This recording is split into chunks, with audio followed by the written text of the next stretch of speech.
तो फ्रेंड्स, आज का हमारा टॉपिक है काइज स्क्वायर टेस्ट। ठीक है, तो काइज स्क्वायर टेस्ट में मैं इस क्वेश्चन को सॉल्व कराऊंगा कि कैसे इस क्वेश्चन को सॉल्व करते हैं। ठीक है, तो देखो, एक डाइस को रोल किया जाता है 1200 टाइम्स। ठीक है, मतलब कि 1200 टाइम्स इसको रोल किया जाता है। ठीक है, तो देखो उसमें जो नंबर आता है उसका फ्रीक्वेंसी दिया है। जैसे देखो 1 आता है 195 टाइम्स, 2 आता है 289 टाइम्स, 3 आता है 202 टाइम्स। ठीक है, अप टू 6 आता है आपका 109 टाइम्स।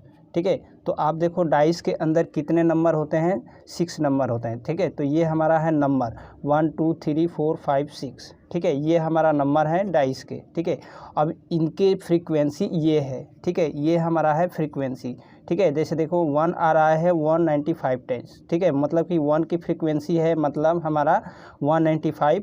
ठीक है, 2 का फ्रीक्वेंसी है 289। ठीक है, 3 का फ्रीक्वेंसी है 202। ठीक है, ठीक है, तो ये आपका नंबर्स है सब, और इसके करस्पॉन्डिंग में आपका ये फ्रीक्वेंसी दिया हुआ है। ठीक है, तो आपको इसमें हाइपोथेटिक टेस्ट करना है लेवल ऑफ 5% पे। ठीक है, 5% लेवल ऑफ सिग्निफिकेंस पे आपको हाइपोथेटिक टेस्ट करना है कि आपका हाइपोथेटिक्स एक्सेप्ट होता है या फिर रिजेक्ट होता है। ठीक है, अब देखो यहाँ पे काइज स्क्वायर का वैल्यू दिया है 5% पे 11.07। ठीक है, तो इस वैल्यू पे आपको मतलब कि 5% लेवल ऑफ सिग्निफिकेंस पे आपको चेक करना है अपने हाइपोथेसिस को कि आपका हाइपोथेसिस एक्सेप्ट होता है या फिर रिजेक्ट होता है। ठीक है, तो चलो हम सॉल्यूशन करते हैं।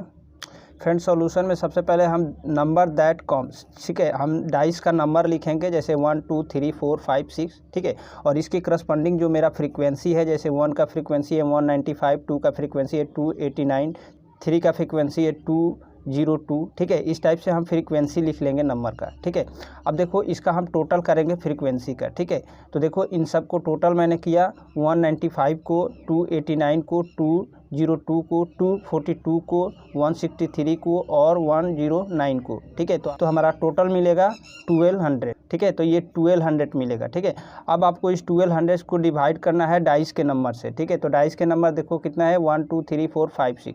डाइस के नंबर कितना है 6। ठीक है, तो इसको आपको 6 से डिवाइड करना है, तो आपको मिलेगा 200। ठीक है, तो ये जो 200 है ये आपका बनेगा ई की वैल्यू। ठीक है, तो हम एक टेबल बनाएंगे।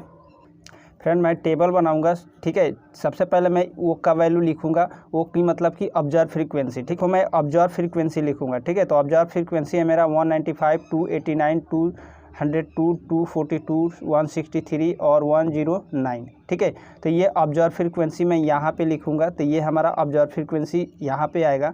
अब मेरा ई की वैल्यू निकालना है मुझे। ठीक है, तो मेरा ये जो 200 है ये मेरा ई की वैल्यू होगा। ठीक है, तो मैं यहाँ पे ई की वैल्यू लिखूंगा, उसके बाद ओ माइनस ई कैलकुलेट करूँगा। ठीक है, मतलब कि ऑब्जर्व फ्रीक्वेंसी में से एक्सपेक्टेड फ्रीक्वेंसी को मैं माइनस करूँगा। ठीक है, 195 से मैंने माइनस कर दिया 200 को। ठीक है, तो माइनस में 5 आया। ठीक है, ओ की वैल्यू देखो मेरा है 289। ठीक है, तो अगेन हम यहाँ से 289 में से माइनस करूँगा ई की वैल्यू। ई की वैल्यू मेरा है 200। ठीक है, तो मैं 200 को माइनस करूँगा तो 89 आएगा। ठीक है, इस टाइप से मैं माइनस करके ओ माइनस ई की वैल्यू निकालूंगा। ठीक है, उसके बाद ओ माइनस ई का स्क्वायर करूँगा। ये जो वैल्यू मैं कैलकुलेट किया हूँ इस वैल्यू को मैं स्क्वायर करूँगा। ठीक है, तो -5 का मैं स्क्वायर करूँगा तो 25 आएगा। 89 का स्क्वायर करूँगा तो 7921 आएगा।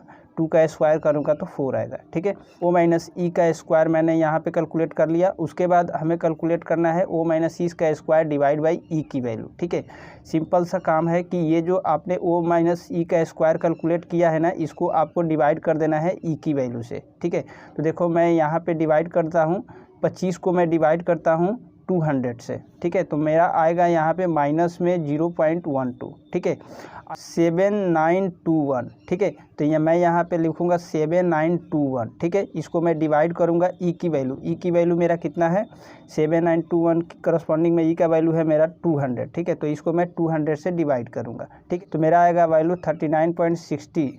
ठीक है, 4 को डिवाइड करूँगा 200 से। ठीक है, तो मेरा आएगा 0.02। ठीक है, इस टाइप से करके मैं ओ माइनस ई का स्क्वायर डिवाइड बाई ई की वैल्यू निकालूंगा। ठीक है, और मैं इसका टोटल करूँगा। ठीक है, तो देखो मेरा ओ माइनस ई का स्क्वायर डिवाइड बाई ई का टोटल आएगा मेरा 96.8। ठीक है, तो ये मेरा कैलकुलेटेड वैल्यू होगा काइज स्क्वायर का। ठीक है, अब मैं इस कैलकुलेटेड वैल्यू को इस टेबुलर वैल्यू से 5% लेवल ऑफ सिग्निफिकेंस की वैल्यू से मतलब कि 11.07 से मैं कंपेयर करूंगा, ठीक है। अगर मेरा कैलकुलेटेड वैल्यू लेस देन आता है तो मैं बोलूँगा कि मेरा हाइपोथेटिक एक्सेप्ट होगा, अगर ग्रेटर देन आता है तो मैं बोलूँगा कि मेरा हाइपोथेटिक रिजेक्ट होगा, ठीक है। तो फ्रेंड देखो, मेरा काई स्क्वायर का कैलकुलेटेड वैल्यू है मेरा 96.8, ठीक है। ये मेरा है कैलकुलेटेड वैल्यू, ठीक है। अब देखो टेबुलर वैल्यू मेरा है 11.07, ठीक है, जो कि ये क्वेश्चन में दिया गया है, ठीक है। अब मैं इसमें कंपेयर करूंगा, ठीक है। तो देखो यहाँ पे कैलकुलेटेड वैल्यू है जो टेबुलर वैल्यू से बड़ा है, ठीक है। 96.8 जो है बड़ा है 11.07 से, ठीक है। तो मैं इस कंडीशन में बोलता हूँ कि मेरा जो हाइपोथेटिक्स होगा वो रिजेक्ट होगा, ठीक है। तो मेरा HO मतलब कि नल हाइपोथेटिक्स रिजेक्ट होगा, ठीक है, क्योंकि मेरा कैलकुलेटेड वैल्यू बड़ा है टेबुलर वैल्यू से। अगर ये छोटा होता तो मैं HO को एक्सेप्ट करता, ठीक है।